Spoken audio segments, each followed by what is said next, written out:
अजीर बिहारी। राम ही देखी बारात जुरानी, प्रीति की रीति न जाति बखानी। निप समीप सोहई सुतचारी, जनु धन धर्मादिक तनु धारी। श्री रामचंद्र जी को देखकर बारात शीतल हुई। राम के वियोग में सबके हृदय में जो आग जल रही थी वह शांत हो गई। प्रीति की रीति का बखान नहीं हो सकता। राजा के पास चारों पुत्र ऐसी शोभा पा रहे हैं मानो अर्थ धर्म काम और मोक्ष शरीर धारण किए हुए हों। सूतन समेत दशरथ ही, देखी मुदित नगर नर नारी विशेषी। सुमन बरिसी सुर हनहि निशाना, नाक नदी नाचही करी गाना। पुत्रों सहित दशरथ जी को देखकर नगर के स्त्री पुरुष बहुत ही प्रसन्न हो रहे हैं। आकाश में देवता फूलों की वर्षा करके नगाड़े बजा रहे हैं और अप्सराएं गा गा कर नाच रही हैं।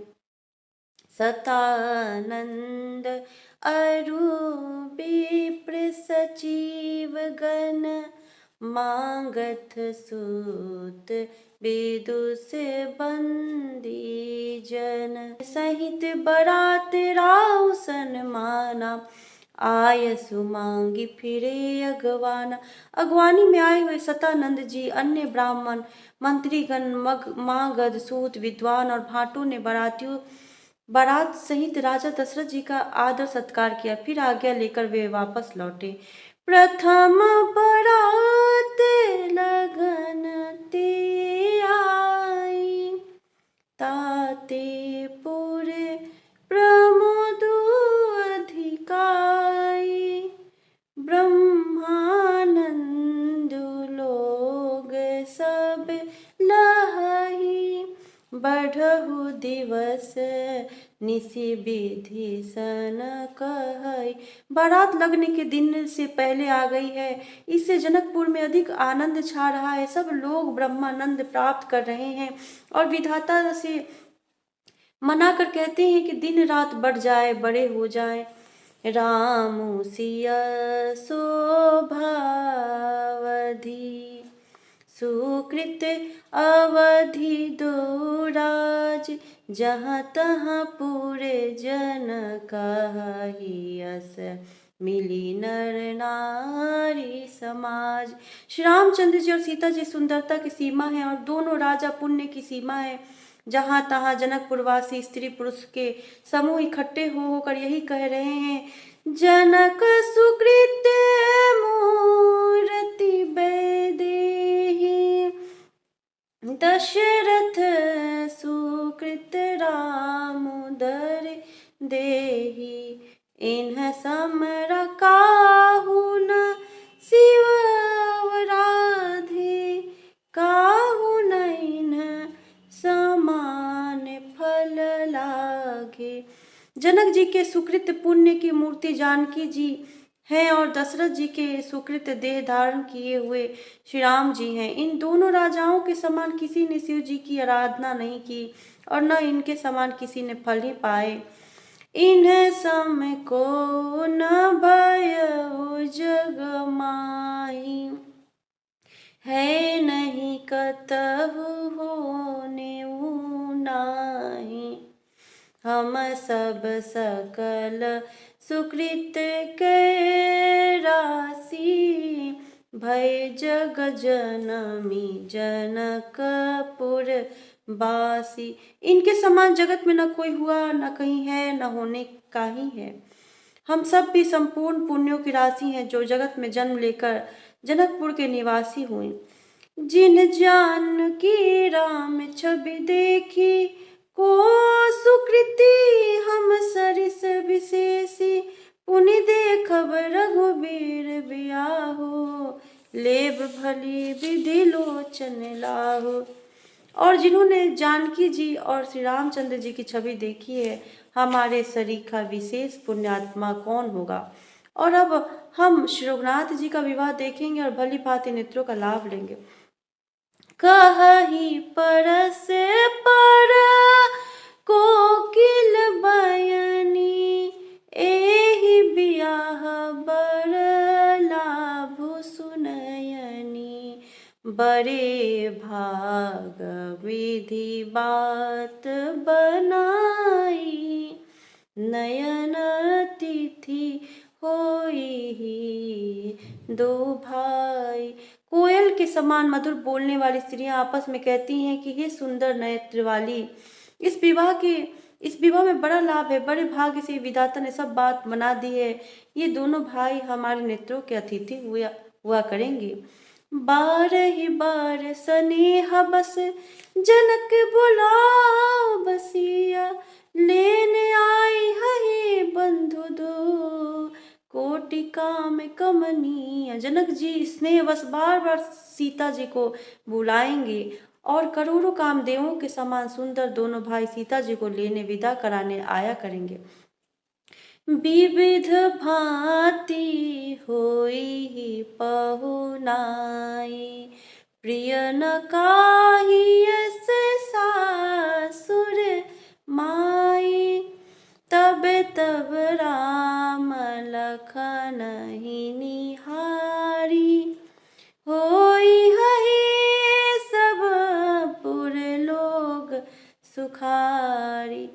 तब उनकी अनेकों प्रकार से पहुनाई होगी, सखी ऐसी ससुराल किसे प्यारी न होगी। तब इस हम सब नगर निवासी श्री राम लक्ष्मण को देख देख कर सुखी होंगे। सखी जस राम लखन कर जोटा, तैसे भूप संग दुई ठोटा। श्याम गौर सब अंग सुहाए, ते सब कई देखिजे आए। हे सखी, जैसा श्री राम लक्ष्मण का जोड़ा है, वैसे ही दो कुमार राजा के साथ और भी हैं। वे भी एक श्याम और दूसरे गौर वर्ण के हैं। उनके भी सब अंग बहुत सुंदर हैं। जो लोग उन्हें देख आए हैं वे सब यही कहते हैं। कहा एक मैं आजु निहारे, जनु बिरंची निज हाथ सवारी। भरतु राम ही की अनुहारी, सहसा लखीन सकहि नर नारी। एक ने कहा मैंने आज ही उन्हें देखा है, इतने सुंदर है मानो ब्रह्मा जी ने उन्हें अपने हाथों संवारा है। भरत तो श्री राम जी की ही सकल सूरत के हैं, स्त्री पुरुष उन्हें सहसा पहचान नहीं सकते। लखनु शत्रुसूदनु एक रूपा, नख सिखते सब अंग अनूपा।